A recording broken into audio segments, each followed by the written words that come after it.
and hope that everything works out fine.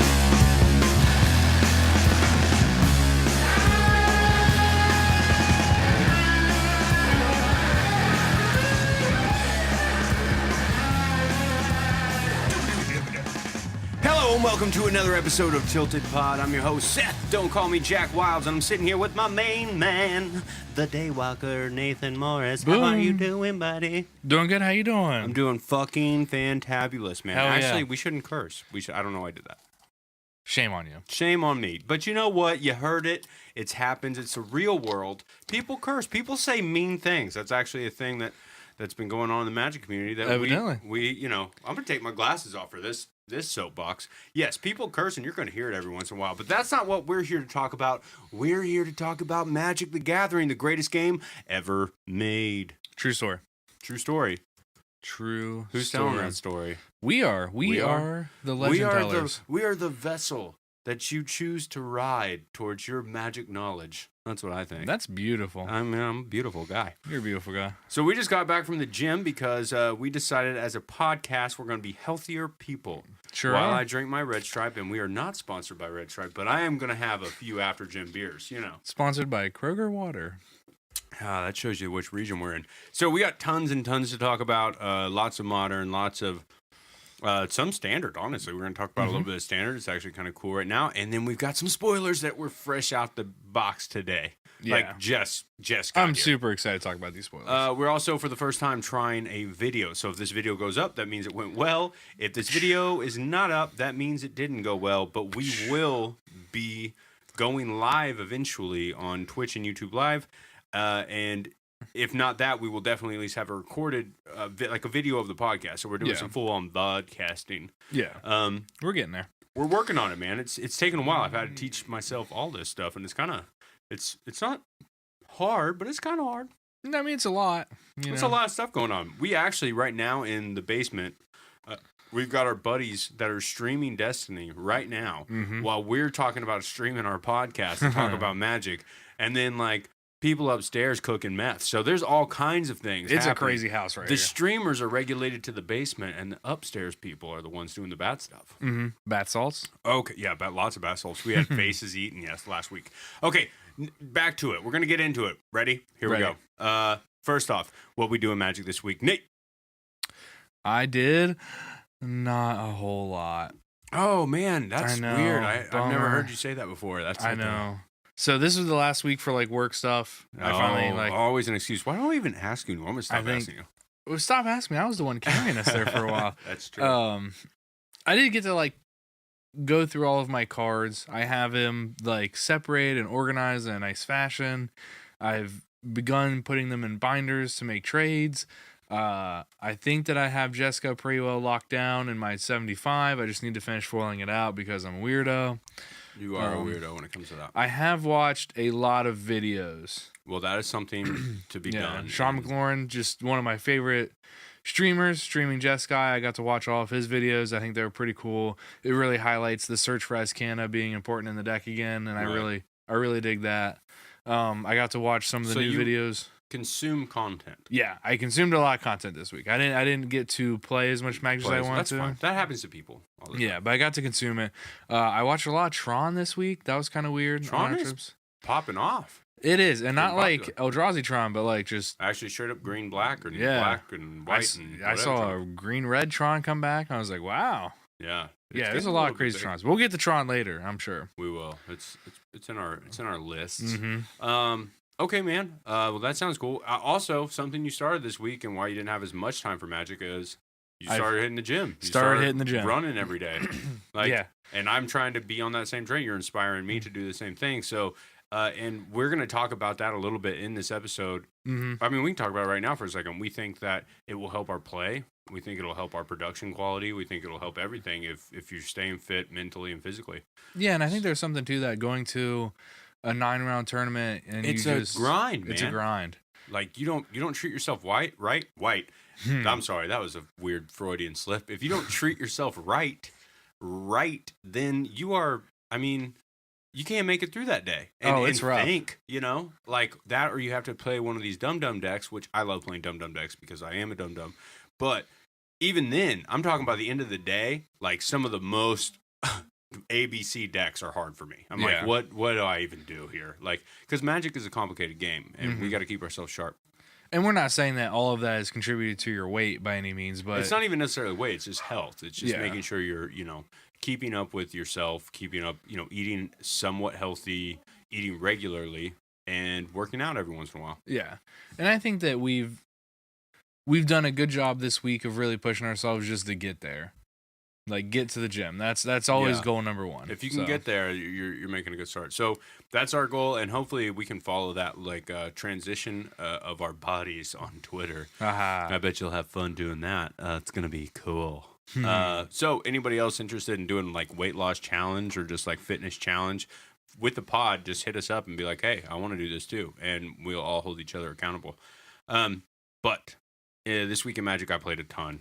I played so much Magic, dude. Did you? Yeah, I played so much. I'm playing a lot of... I played against Storm like 1,000 times. Literally 1,000 times. Yeah. I was playing Black-White Eldrazi. Couldn't beat it a single game. That seems unfortunate. Played my Mono-White Eldrazi. Beat it at almost every game. Yeah. I think he beat me like 3 times. Had a pretty good run with Grix's Death Shadow against Storm. Those were actually really fun games, super interactive. Even him being a combo deck and they were fun. They were a lot of fun. And I had some really boring games with Elves versus Storm because it was both just kind of like, is he going to value Grape Shot me and kill my whole board, or am I just going to Elf Ball him out? Elf Ball him to death. I don't know. They were fun. It was fun playing. I'm testing because in January, Tilted Pod is going to be at the Columbus Open. We're going to be really excited for that. So I'm just playing a crazy amount of cards. Like, so much Modern right now. Yeah. So much. And Modern's super hot right now anyway. It seems crazy. I will say this. I think Modern, as much as I like it being a diverse format, it's kind of still might be the worst format. Do you know what I mean? For playability. Yeah, maybe. There's too many decks that seem polarizing. Me and my opponent who tested so much the other day. I mean, I felt like we're about equal skill level. He may even be better than me or whatever, but completely depended on the deck I'm playing. Yeah. You know what I mean? Like, everything felt so like, okay, this is helpful. There is nothing I can do. Where I feel like if we were battling standard deck versus standard deck, we're going to have a lot more back and forth games. We're going to figure out a lot more like where the edges were. And if it was Legacy, that can happen to where it's like, okay, there's nothing I can do sometimes. But there's also cards that like prevent that from being the case. I mean, true. Yeah. So I don't know. I still think that the Modern is a strange format. And I definitely understand why very high competitor level like magicians or pros don't want it to be a pro format because of the variance built in, and like one sideboard card could just cripple something, or or one deck is just way too powerful game one. Yeah. But either way, it's the people's format, and it's what we love to play and we love to talk about. So speaking of talking about it, we had some tournaments going on, and that tournament was the Invitational, and we did a pre-Invitational where we thought Modern would be. And we weren't. Well, we were kind of off, just a little bit. I mean, I guess. Actually, you weren't that far off. I wasn't that far off. You weren't that far off. Let's take a look. Let's take it over to the internet here. We'll see what's going on. So, the Invitational was won by Eli Cassis. Eli Cassis is the man. Cassis. Eli Cassis is the man. I did find an interesting tweet by Jeff Hoogland, who's like, okay, 2 of the most innovative deck brewers in the form, like in Magic period, and they're both playing Teamer Energy decks basically, right? And so it's Eli Cassis and Sam Black, two people I respect a lot. Ended up in the finals. I think it's really great. The number 1 played card in Standard was Rogue Refiner, followed by Whirler Virtuoso, followed by Harness Lightning, followed by Tomb of Aether. I think Standard might have a little bit of a problem. Everything is Ramanap Red and Teamer Energy. Yeah. Now, these games are interesting. Don't get me wrong there at all. These games are very interesting. But it's kind of boring because that's all you see. Like, diversity isn't there, but playability and watching 2 people who have like high skill go at it, it's pretty good. But we're going to talk about the Modern portion. So Eli went, I think, did he go 8-0? 8-0, yeah. Did he go 8-0 with Storm? Mm-hmm. You are Gift Storm. And Sam Black, I think, went 7-1-1 or something with Lantern Control. So Lantern Control kind of had a breakout weekend. But we're going to talk about Storm first. This Storm list, he's running the full 8 bears. He is running fetch lands, which is kind of, a lot of people have been going to fetchless lands, you know? Mm-hmm. He's running a card that I've not seen before called See Beyond. See Beyond reads, draw 2 cards, then shuffle a card from your hand into your library. What do you think about that card? I think it's really good. I can see where it would be good to get rid of a land you don't need, or to get rid of something that you're just not wanting to have in your hand right now. It also gets rid of like an extra cantrip you have that you don't really want. Yeah, I think it's really good for the deck. I'm really surprised that this is the first we've kind of seen of it. You know what I mean? Right. I've never really even heard of this card being used. I do know that I find it interesting that he's running 2 grape shots and 1 empty.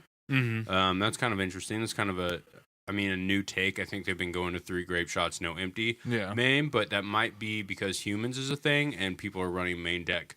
Just like I'm going to name grape shot, and now you can't beat me game 1. Mm-hmm. So if they just go blast off this empty for 400, yeah, that's probably a good idea. I don't know. The sideboard looks pretty good. Piece of the puzzle, Madcap Experiment into Platinum Empyrean. That's another little side hustle he's running in this deck. Absolutely. I think this is cool. What do you think? I think the Platinum Empyrean is pretty gross. Yeah, I think it's a good little side hustle. No one expects that to come out of Storm. Yeah. But all right, so he defeated Sam Black. Obviously, in the top 8 they were playing standard, but Sam Black was on Lantern Control. Now this deck, I think, has gotten way better. I really like this deck. But one of the reasons this deck has gotten so much better is that they've implemented Whir of Invention. So Whir of Invention, as you can see on the screen there, improvise, search your library for an artifact cost, will convert a mana cost extra or less, put it into play. So, wow. You can grab anything, which means you can grab your whatever you need. Codex Shredder, Grafdigger's Cage, your main Grafdigger's Cage, your Pithing Needles, your Spell Bomb if you need it right at the time, your Ensnaring Bridge, you only have to run 3 now. Your Witchbane Orb, main deck Witchbane Orb, man, it's sick. I think this deck is awesome. I have everything for it. I sold my own Mox Opals, but I have yours right now. So there's a good chance that I throw this back together again just to troll some people. The one thing I don't like about this right now is the amount of blue it's really dedicating to. And I know that it's definitely heavy blue. It's definitely heavy blue. It's a blue. It's definitely it's a Sultai deck for sure at this point. And they have gone up to 7 hand disruption spells. Yeah, I think that is that going up, or that is that going already up. What it was? No, I think it's going up. Oh, because there's no main deck surgicals. Correct.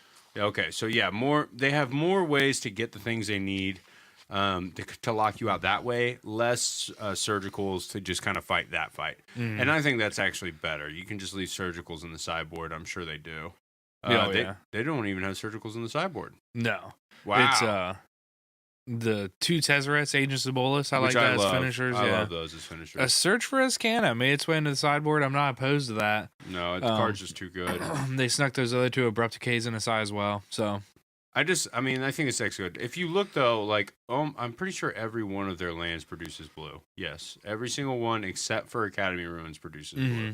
So it's definitely not too crazy. And they have the Botanical Sanctums and Glimmer Voids and Spire of Industries can usually cast their turn 1 black or green cards. Yeah. I like the deck. I think the problem might be we're going to see a lot more of it online, especially.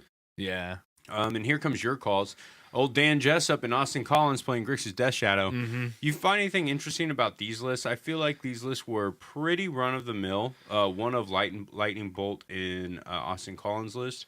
But 2 Ops and Dan Jessup's list I think is pretty good. I mean, we've kind of talked about how Opt has made its way into the Grixis Death Shadow world and how we think that's probably going to become more of a thing. They are still running the 4 Serum Visions though, which I think is probably just slightly better in this kind of deck. Right. I can't tell because we last week we were talking about Dylan Donegan running 4 ops, and I've been running that version since he's been doing it. Yeah. And ops seems like a fine card. It doesn't seem great. I do like the fact that it digs you for what you need right then when you need it, and you have a little better shot. You have one more card to see, right? But overall, Serum Vision just seems like a better card. It's not as good of a card on turn 1, though. In turn 1, you get to leave up a couple of things. Yeah. Your opt, your, whatever. But and it's a feel bad whenever you opt and keep the card on top and draw, because the Serum Visions would have did the same thing, only, you got 2 cards to scry from. Right, but then you're fetching with so much with this deck anyway. That's your true. scry seem not as good. That's why I like scrying right away. Yeah. But, they're both running 18 lands. They both have the exact same creature packages. Their sideboards are relatively close. They're just moving little things out here and here, like here and there. But they're pretty much the same stuff. In 5th place, though, we got a very interesting deck to talk about. Teamer Midrange. Gerard Fabiano. And we ran into a deck like this at the team event, and I just don't think we realized it. I wonder if he played that guy. I wonder if he kind of got a little... I mean, Gerard's known for playing some weird decks, and he does like Teamer. It's weird to not see like Todd Anderson playing a list like this, though. This looks completely like one of his lists. But this has got just value creatures galore. Jace Vryn's Prodigy, Snapcaster Mage, Tarmogoyf, Tireless Trackers, and Huntmaster of the Fells. I think this list looks super fun. Yeah. I don't know actually how well he might have just crushed Standard. I don't know. The split format tournament you kind of leads you to like, we're not really sure.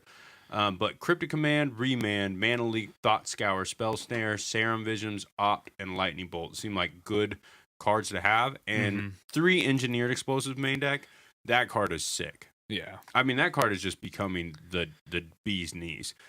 I didn't notice until now he's even got 2 Blood Moons. I mean... Oh, yeah, Blood Moons and Cryptic Commands in the same. So this is really 60. like Teamer Moon. Yeah. It's exactly like Teamer, or it was exactly like Blue Red Moon, except he was just like, I need some big dudes in there. So I'm going to throw some Huntmasters and some Tarmogoyfs, lock you out with Blood Moons. And it's weird to have Engineer Explosives and some of these other cards in your deck at the same time, but I guess Engineer Explosives takes care of so many things. I mean, they might have a problem with tokens because they don't have a lot of targeted removal. Or humans. I mean, just wipe your board all of a sudden. Yeah, elves is probably real bad. Sideboard is very telling of what might be problems. We've got 3 Abrades, 2 Roast, 1 Jace, 3 Relic of Virginitas, 3 Dispel, 3 Ceremonious Rejection. Yeah, so maybe he's just worried about getting run over by Affinity. He's got Engineered Explosives main deck to help out against it, and then his sideboard has a lot of Affinity. And those Ceremonious Rejections probably do work against Eldrazi Tron and regular Tron. I mean, right, that as well. Yeah. I don't know. I'd be interested in throwing this list together just to try it out. It looks fun. It looks like a lot of fun. I don't know if it looks... So you could be doing like super powerful things in Modern, or you could be doing this. Yeah. Which one do you want to do? That's kind of where I'm at, though. Do I want to be doing the most busted stuff, or do I want to just like be casting Tarmogoyfs and Jace Vryn's Prodigies? I mean, these are all very powerful cards. Don't get me wrong, but I mean, there's some people who just win on turn 1. Yeah. You know what I mean? Yeah. I think Storm is a stronger deck than that. Followed up by Eldrazi Tron, Michael Hamilton in 6th place. Eldrazi Tron, man, this is the list. We just keep seeing it. You got anything to talk about this? They do have a couple new things in this list. I like. I'm gonna go to the sideboard first. I like the addition of the Hangerback Walkers. I think that's pretty great. I really enjoy that card being in Modern more. And then we always see that one Sorcerer's Spyglass always popping up in random lists. Like that's a new card that we've been seeing a lot of lately. This deck has the 2 Callers in the sideboard, which I don't hate. So that's probably where I would put them if I was on Eldrazi Tron, to be honest.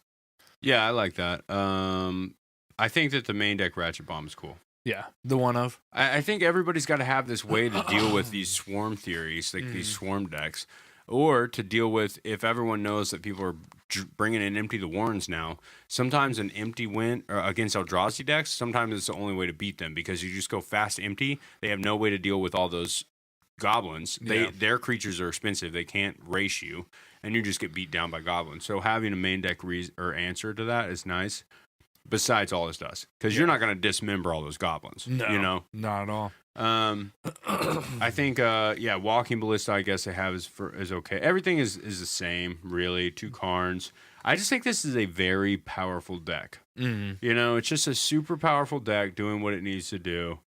It's a deck that if you're going to play it, I mean, I just think you can get there with it. It's a deck that's always going to be good. Yeah. 7th place, we got Jeskai Control. So Bolt is back, you know, but we're seeing less Bolt in this top 8 than I thought we would. This is Jeskai Control. That was this is Benjamin Nikolic, which we've seen. What did he just, didn't he just do something well? Like, I feel like he did. Yeah, the Open. Was it the Open? I'm not sure. We just talked about Benjamin Nikolic, I think. Maybe it was a PTQ or something. I'm not sure. I'm sorry. But maybe it was the Open. 3 Snapcaster Mage, 1 Torrential Gearhulk, 1 Nahiri, 2 Search for Escanta. So this is very much this is a Alientrazi control deck.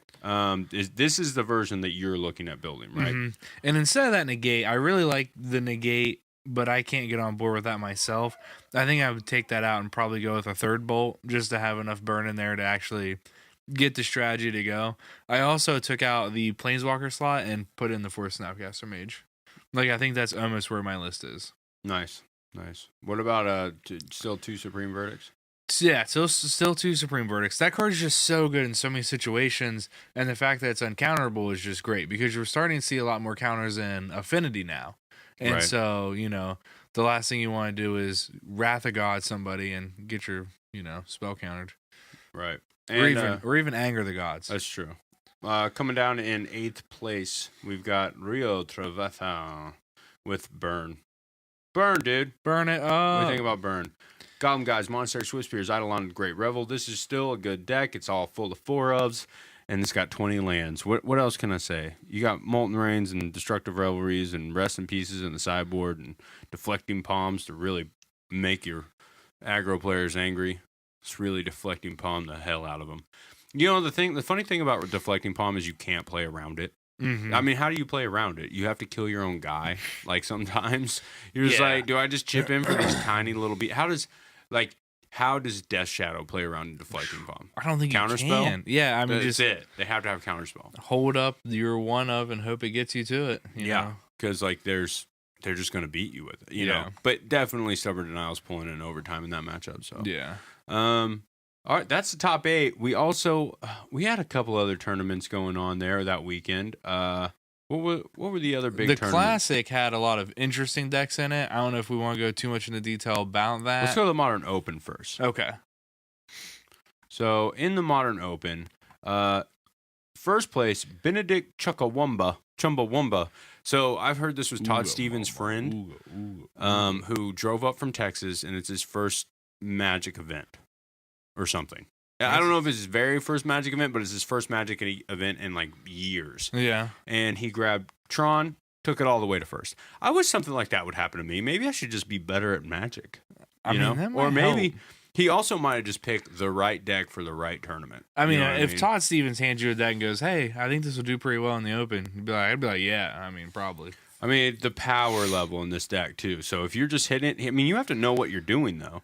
I think this deck is interesting that they only play 2 Oblivion Stones, though. And then they change it to All Is Dust as well. Yeah. So your Stony Silence, stop all your Oblivion Stones aren't as good. You got that All Is Dust to kind of clean it up, and you always have All Is Dust mana.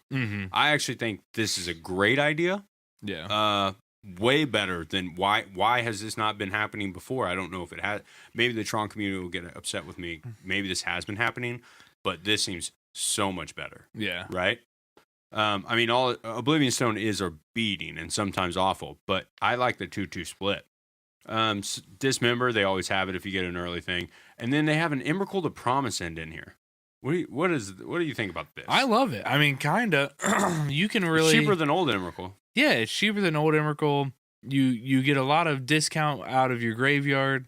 You're playing a lot of different spells, a lot of artifacts and sorceries and stuff like that. I think that it could be an early game drop where you see their hand, take their turn, ruin their plan, so to say, and then on the next turn you can plant something that they're just not going to recover from, like Ulamog. Yeah. Or, I also like the things about this deck is it seems like they have run 2 main deck Walking Ballistas, 3 Worm Coils, 1 World Breaker, 2 Ulamogs, 1 Emrakul, the 4 Karns, and 2 Ugins, which is all nice. You're tons of ways to find everything, including your giant board wipes. Only 19 lands. Like for a deck that's going to produce so much mana, 19 lands. And then your sideboard has this cool package where it switches to Thragtusk and Thought-Knot Seers. 3 Thragtusk in the side. And 3 Thought-Knot Seers. I think this is awesome sideboard. Yeah. I think the sideboard's so cool. This is like a Tron deck I would play. Yeah. Like it almost seems like a mid-range Tron deck, but it's still going so much bigger than anything you can do. Mm-hmm. I mean, Ugin and Karn are still just the 2 top daddies in the place. Well, congratulations to you, Benedict. He had to defeat the younger brother, Joseph Horton, not the younger brother of him, but the younger brother of Tron, Eldrazi Tron. This is the exact same list, except we got double Mind Stone instead of a Ratchet Bomb in there. And Eldrazi Tron's got to run all those lands because, well, they don't have as many ways to get them. Yeah. They don't have as many redraws. You see anything in this list that's that interesting? I think it's pretty stock. Yeah, it's pretty normal. Followed by 3rd place, Lucas Michaels with Dredge. This Dredge list has been popping up everywhere. It's the 4 ofs, all of them. And then you're running things like your Life from the Loam, Collective Brutality, Dark Blast, Conflagrate. Actually, this is the exact same one. This is not the... Oh, it is. It is kind of the Rainbow Land one. It's not quite as much the Rainbow Land one as what we've been seeing. This has but it's got all the fast mana. Dredge seems to be kind of back. It kind of seems to be popping its head back. It's getting there. I mean, we're seeing less and less graveyard hate. Yeah. And it comes and goes. Mono Red Prison. This is a deck I tweeted out after I saw it because I was like, why did you never play this? This is a deck I could see you getting behind. I mean, I could get behind Mono Red Prison more than I could. The clock on this deck. Oh, is outrageous. Fast, man. It's going to lock you out, but it's going to kill you real quick. Yeah, if you can't answer a Goblin Routemaster ASAP, you're done. Yeah, it's over, man. Or a Chandra will put you out of business real fast, too. Kothwell. I really like that they're running, 8 rituals. I think a Braid's really good. Chalice, Ensnaring Bridge, Blood Moon. You know why they run these Ensnaring Bridges is because they can draw a card, attack with all their goblins, and then just be fine. Yeah. I think it's a cool deck. 1 Mutavault is kind of funny in a Blood Moon deck? A Blood Moon deck, but I like it because they had the room, right? Yeah, why not? I mean, I like the Eidolon of the Great Revel in the sideboard, and I mean, it's just got a little bit of everything. Hazaret, some Anger of the Gods, some Boils. See, when I saw Boil, I was like, Nate would play this deck. He would he would boil them to death. Hazaret's really, really becoming much more popular, and I think that I'm going to pick up my foils soon. Oh, they're already out of control, I think.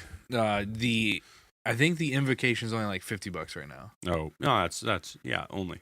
I mean, for an invocation of one of the most played cards in Standard and maybe a playable card in Modern, I think that's pretty good. That's true. Well, I play it in 3 decks in Modern right now. Yeah, so I mean, pretty good. Oops. We're going to talk about those later.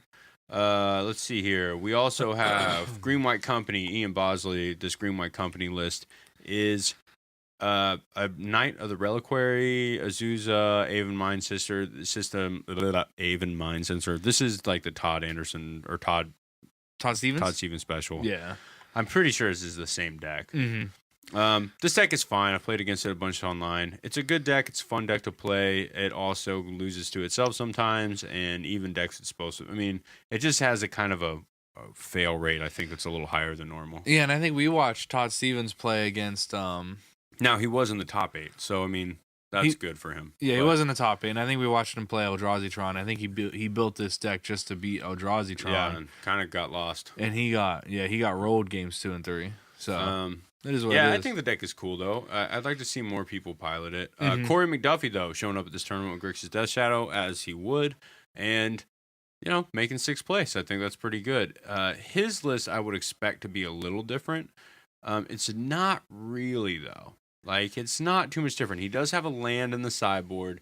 some Teamer Battle Rages in the sideboard, extra Surgicals in the sideboard. I do like that he's running 3 main deck Stubborn Denials. I think that's what I've been doing, and I really like that. Because there are so many combo decks, and there are so many ways to deal with these creatures now that you just kind of want them. If you stick a Gurmag Angler or a Tassiger, and then you just have Stubborn and Denial in your hand, you feel so good about the game. Yeah. Like, you just stop their 1 key removal spell, and then you're kind of running away with it. It's all out of control by then. It does sink when you're drawing them against these creature combo decks, and you're like, okay, this doesn't do anything really. But they have less removal, so if you can stubborn one of their removal spells. 7th place, Ian Flynn playing Titan Shift. Titan Shift is, it's still a good deck. Well, this deck's a little bit different. This is really cool. Me and Aaron just actually talked about this. Yeah. We got 3 main deck, 1 Volley Acid Moss. So I'm going to take your land, but I'm also going to get one. Yeah, which I think is dope. Why has this never been a thing? Somebody realized that's kind of good. I always have 4 mana, and instead of playing another Farseek, I could, because it says just get a forest. So you can get one of your dual lands. It doesn't say basic forest. So destroy any land. Good in the mirror, and then I'll ramp up into some more mountains. Yeah, with my forest. Yeah, 27 lands is so much. Crazy. It is a lot. He's got Shatter Storms in the grave or in the sideboard though. I wouldn't want to play against that. And 4 Slaughter games. 4 Obstinate Balog. 4 Slaughter games, dude. Yeah, you're not winning. You're not beating this. 1 blood crit, man. I mean, is that just for the combo? You think? I guess it's just for anything that can stop his. I don't know. He plays against a deck and he's like, I don't like what you just did there. Guess what? 4 Slaughter games in my board. Yeah. I'm gonna remove everything. Yeah. And they get to 4 so fast. Oh man. It can't be countered by spells or abilities. Like, I forget that it can't be countered. So there's just really nothing you can do about it. There's nothing. If you let that card get down, it's pretty much it. You can't do anything about it. I haven't seen people playing it that much either. It shows up here and there. I remember it used to be kind of popular, and then it just kind of went away. Yeah. 8th place, Grixis Death Shadow. Devin Beaston. Devin is playing only 1 Tassiger and 3 Gurmag Anglers. I like that move. Other than that, everything's about the same, man. This is a good deck. We know it. Do you see anything cool in the top, 32? Anything too wild? Nothing too crazy. There was a blue-red Kiki Moon deck. That was pretty cool. I think Kevin the Daddy Jones was playing that deck as well in the Invitational. And this one was piloted by Harlan Fear, right? Yeah. And he piloted that bad boy to 26. So we can go ahead and look at that real quick, and then we'll move over. Snapcaster Mage, Deceiver, Exarch, Pestermite, Vendilion Click, and 2 Kikis. So you've got that ultimate win com, but you're really a blue-red control list. Yeah. You're really a blue-red moon, and then you just... Yeah. With an instant way to win. Way to win, and the Keranos in the sideboard like they used to. Like the good old days. Oh, remember the good old days. I remember. You remember? I remember. All right, the number 1 cards of this tournament were Thoughtseize, Snapcaster Mage, Lightning Bolt, Serum Visions, Fatal Push, and Expedition Map. That's pretty bad. Ass, if you ask me. It's curious that Thoughtseize is so far up there, but it gets carried in there by all the Grixis Death Shadow decks. Yeah, it's true. All right, we're going to go to the Classic. This is the last bit of our tournaments before we get into basically spoilers and then just kind of wrap up our episode. Yeah, sounds good. So, the SCG Modern Classic in Roanoke, if this will pull up. We've got Jeskai Control, Mark Stanton taking it down, followed by Eldrazi Taxes, followed by Enduring Ideal. What the... And Lantern Control. So Lantern Control's happening. Oh, but wait. 8-rack. And then L's, 8-rack. Then 8-rack? Yeah. Wait, then some... Oh, I forgot that funk nice music was in here. Everybody, it's party time. It's break. It's break for the party time. I forgot. This is music we just had in the side for a while, but... We let it run every once in a while. Kick it up a notch up in here, DJ Mike. Yeah. We don't have a mic in here. All right, let's go back to these deck lists. Dang it. I should have had this playing the whole time I was talking about deck lists. Jeskai Control. So Snapcaster Mage and Gas Saint Trap pair really well with Spell Queller. We should just have music the whole time we're talking. I think so, yeah. So this is like that cool Jeskai. Yeah. This is cool kid Jeskai. This is not the Jeskai you want to play. No. This dog is really going off up there.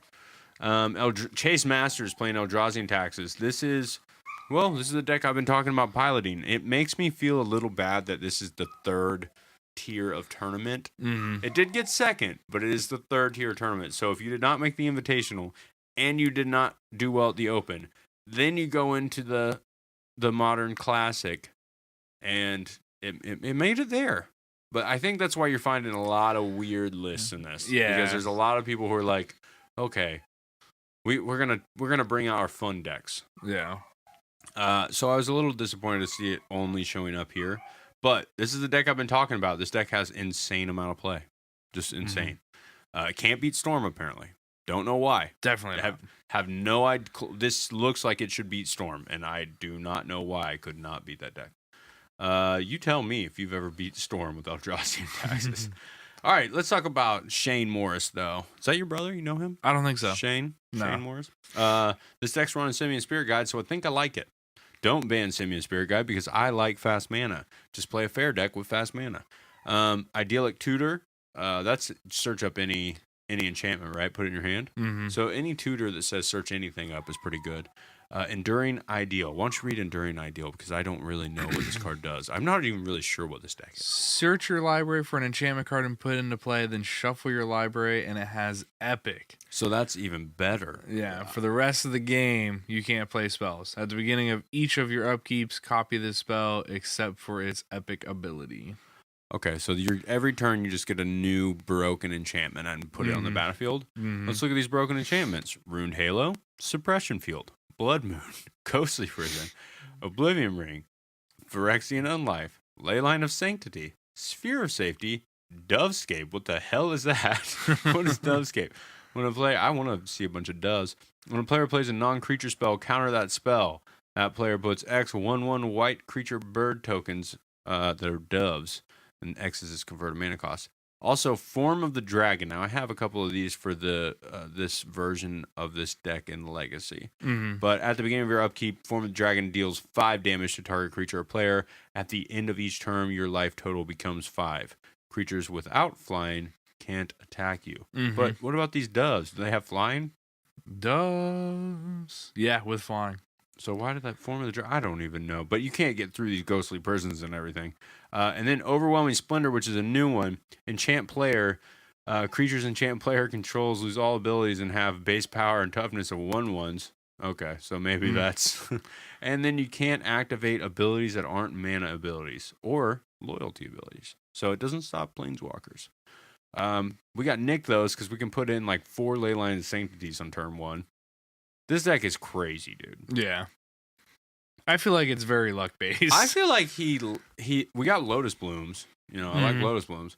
I feel like every match though, he sat down from his opponent, and if the opponent hadn't like heard this guy was doing this, they just started having a nice chuckle. Yeah. Because like he was like he plays like turn 1 3 ley lines into a Nykthos, and they're like, oh my gosh, what is happening to me?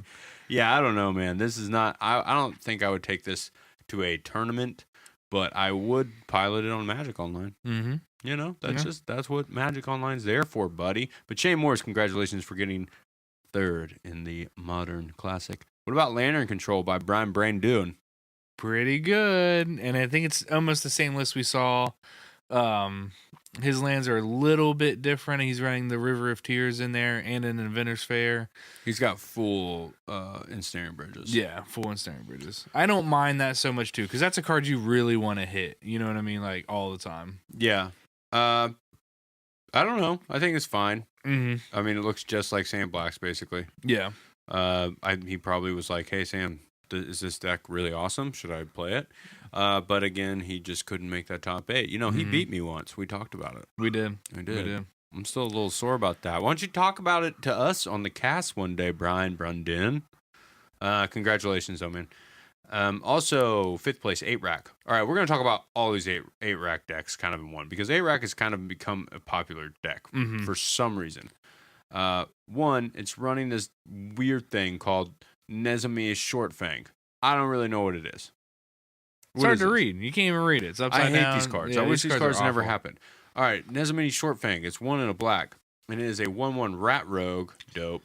The top side says that target opponent discards a card. Then, if that player has no cards in hand, you got to flip it. You flip it to a 3/3, and at the beginning of each opponent's upkeep, that player loses 1 life for each card fewer than 3. So it is another rack. That's what it is. That's kind of neat. I didn't know that thing existed.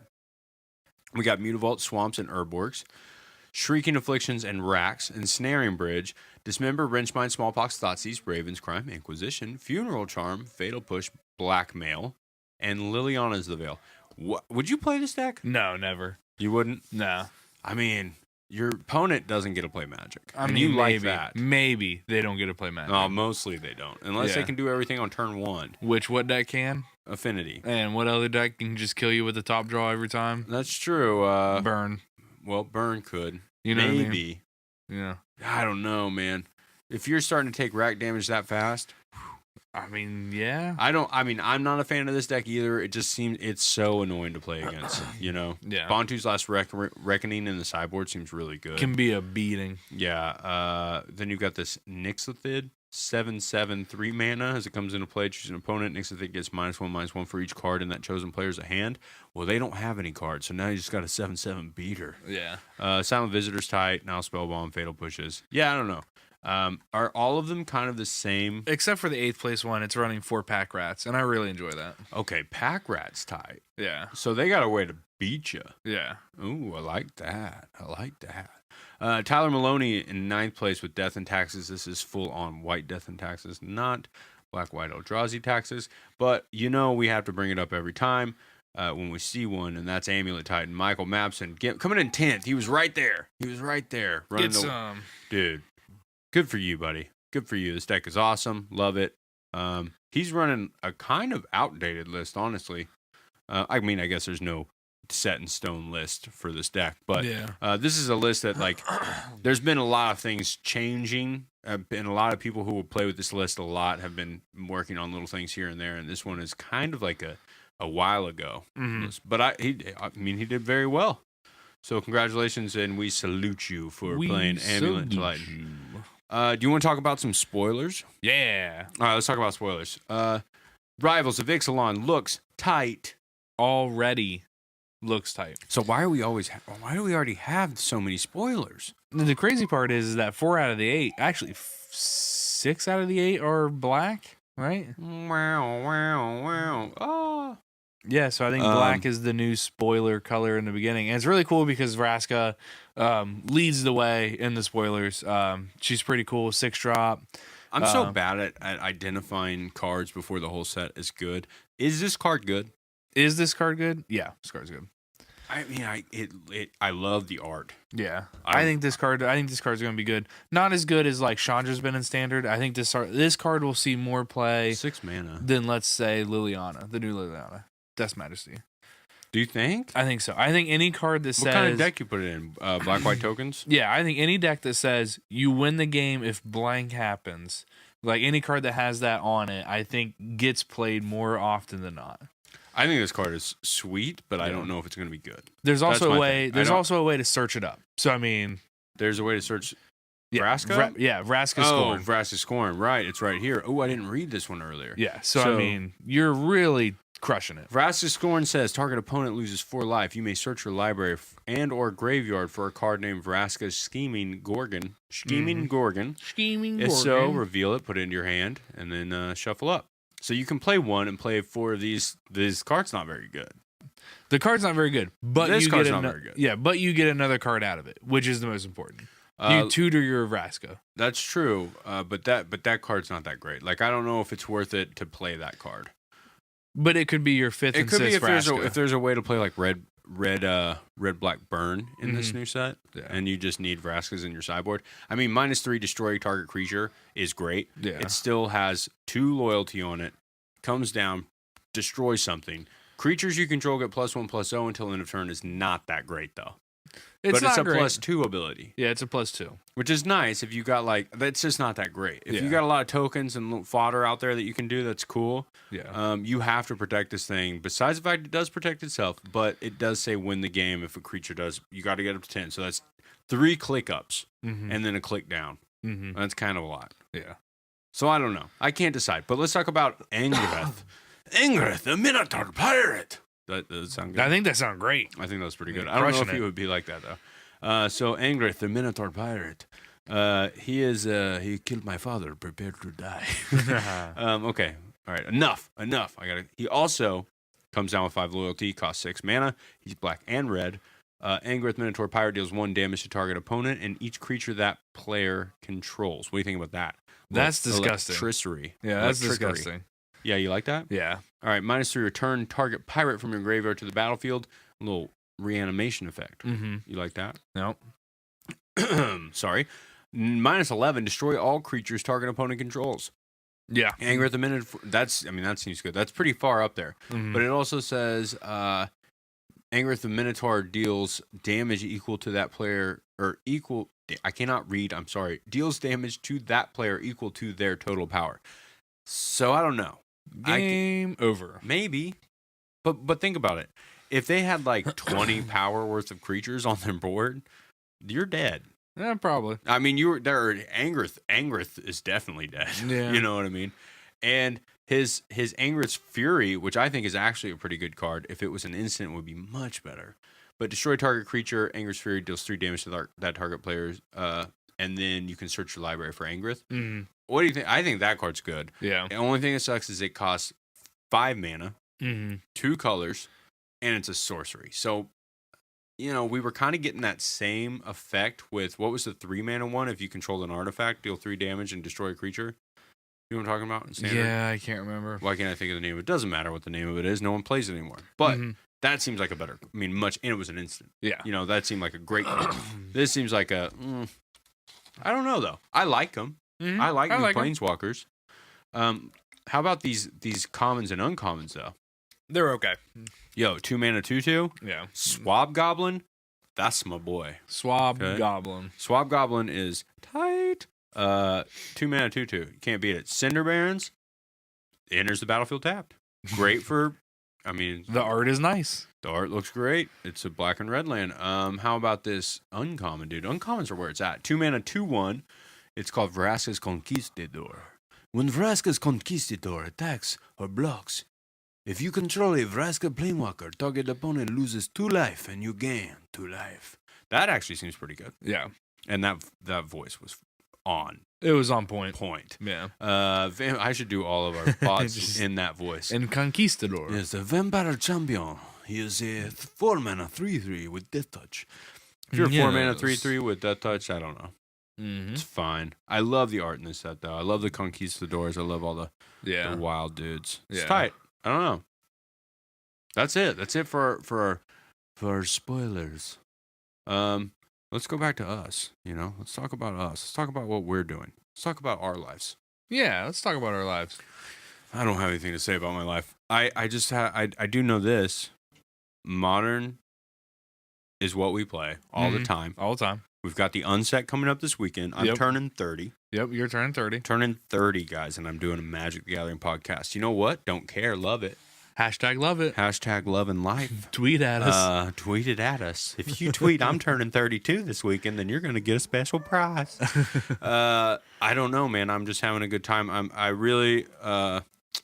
We're talking about maybe getting sponsors. That's finally might happen, and we're getting up on YouTube, and we're doing all the things. Yep, we're trying to progress. I think that's the main thing. Like little by little, we're trying to get more and more until the point where, like, hopefully, you want to hear it. Yeah. We got dogs talking in the background, just the whole time. The whole time, we're fine with that. Yeah. So, what we have any leaving thoughts? Little leaving games.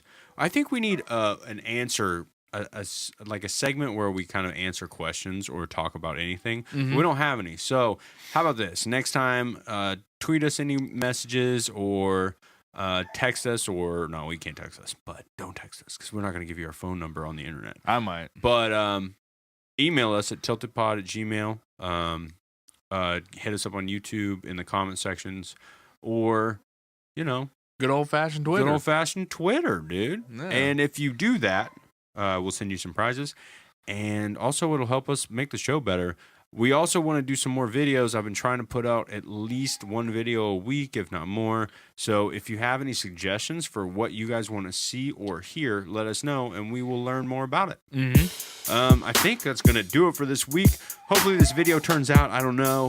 Nate, check out that camera right there. See if it works. What? I hope you guys are having a great week and have a great weekend. We love you, and we out. Peace. I told Aaron to give the dogs ice cream. I don't think he understood what I meant.